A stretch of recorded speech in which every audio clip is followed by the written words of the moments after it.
Lord, இன்றைக்கு உங்கள் வாழ்க்கையில் உங்களுடைய அணுகுமுறை, அதாவது ஆட்டிடியூடை மற்றவர்கள் தவறாக புரிந்து கொண்டிருக்கிறார்களா?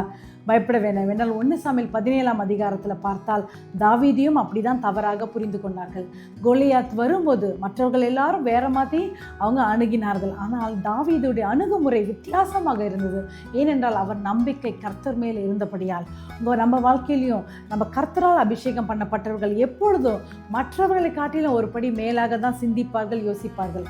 அதனால் அவர்களுடைய அணுகுமுறையை பிறர் தவறாக புரிந்து கொள்ள சூழ்நிலை வரலாம்.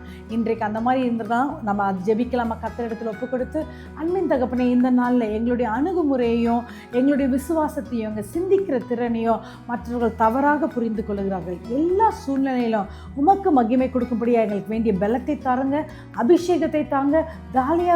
கோலியாத்தை வெல்கிறவர்களாக எங்களை மாற்றுங்க. எல்லா துதிகான மகிமை உமக்கு செலுத்துகிறோம். In Jesus' name we pray. Have a wonderful day. God